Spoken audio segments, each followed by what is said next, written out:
You're just a burden. Pointless. My mother's words hit me like a slap in the face. It was Mother's Day of all days. 2 weeks later, I found myself standing in front of a penthouse, the kind you see in magazines, feeling like a different person. I didn't just build a new life, I rebuilt myself. Before we continue, please subscribe to the channel and tell us where you are listening. Your support means everything. It all started on Mother's Day.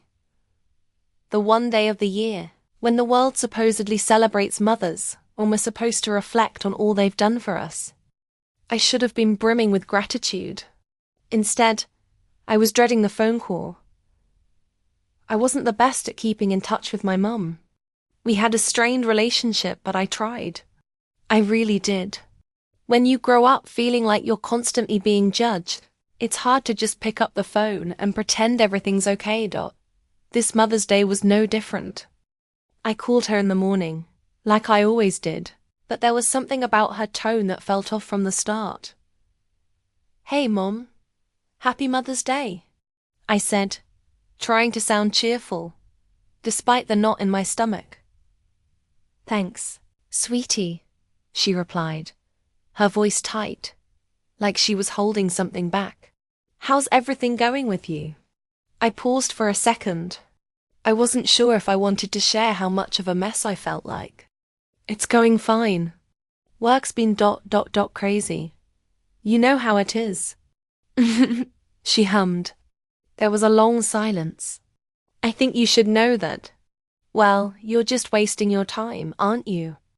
My heart skipped a beat. "What do you mean?" She sighed deeply, like this conversation had been building up for years. "You know, you've been bouncing around from one job to another. You don't have a real career, a family, anything. I look at you, and I wonder what you're really doing with your life. You're just, I don't know, pointless. Don't you want to make something of yourself?" I wasn't prepared for that. It stung, not just because it came from her, but because there was truth in it. I was 28, living in a crummy apartment, working a dead-end job in marketing, barely scraping by. I hated it. But hearing my mom, of all people, say it out loud, it crushed me. I didn't even know what to say. "I'm trying, Mom," I finally muttered. "Well, trying doesn't cut it, honey. You need to do more." She hung up before I could even respond. I sat there for a while, just staring at my phone. Pointless. The word echoed in my mind over and over again. I felt small. I felt like nothing. That's the thing about family. They can tear you down faster than anyone else. And I let it happen. But something inside me snapped. Something I didn't even know was there. Buried deep under years of self-doubt and insecurity. I wasn't going to be that person anymore. I wasn't going to let anyone, especially my mom, tell me who I was or what I could become. I was tired of just surviving. I wanted more. So I did something crazy. I spent the next few days obsessively reading books and articles on wealth creation, success stories, self-made millionaires, business strategies. I wasn't a business person. I didn't even know what I was doing, but I couldn't just sit there. I couldn't let myself wallow in self-pity, especially when I had so much potential buried deep inside me. The first step was figuring out what I was good at. After all, I had a marketing job. That counted for something, right? It wasn't glamorous, but I had experience in branding, communication, social media.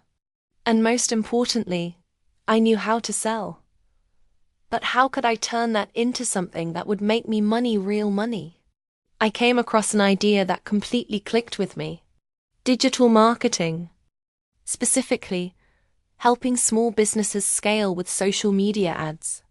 A lot of small businesses struggle with online marketing, and most of them can't afford big agencies. That's where I came in. I could do this on my own.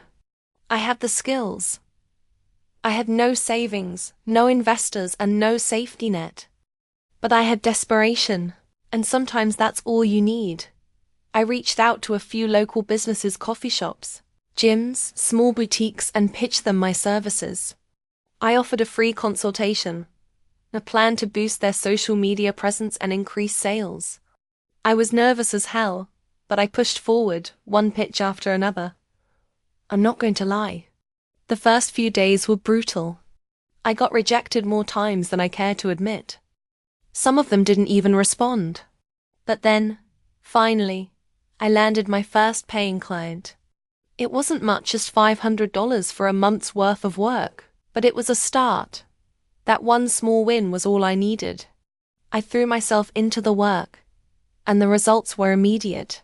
One of my clients, a local gym, saw a 30% increase in membership sign-ups after just a week of running targeted ads. Another boutique saw a significant rise in online sales after I revamped their Instagram strategy. Word started to spread. More clients came in, and before I knew it, I was making enough money to quit my job. But that was just the beginning.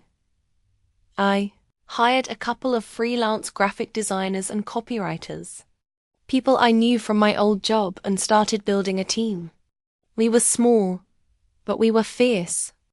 I reinvested every cent I made into scaling my business ads, training, hiring more talent. I didn't want to just make money. I wanted to dominate this space. By the time 2 weeks had passed since that awful phone call with my mom, I had built something that actually made me proud. It wasn't just a business. It was a legitimate brand. I had clients all over the country, and my revenue was skyrocketing. It wasn't long before I moved out of my tiny apartment and into a luxurious penthouse downtown. I could barely believe it. I wasn't just surviving anymore. I was living the life I always dreamed of. Then the unexpected happened. I got a call from my mum. I almost didn't pick up. I was still bitter about what she said. Still angry. But I did. Because, well, that's what family does, right? Hey, honey. Her voice sounded strangely soft on the other end. How have you been? I saw that you're doing well. Really well. I felt a weird mix of pride and anger. She didn't deserve to know how well I was doing. She didn't deserve to be part of this. But I couldn't help it. I couldn't help but share just a little. I'm doing great, Mom, I said, trying to keep my tone even. I've got my own business now. It's really taking off. There was a pause on the other end. That's great to hear. I'm really proud of you. I was wrong about you. You're not pointless. You've really done something with yourself. I didn't know how to respond. Part of me wanted to gloat, but the other part of me knew better. Thanks, Mum, I said, holding back the urge to say anything else. I'll talk to you later. I hung up, feeling both satisfied and empty. In some strange way, it felt good to prove her wrong, but it also felt like a chapter of my life had closed. I didn't need her validation anymore. I didn't need anyone's validation.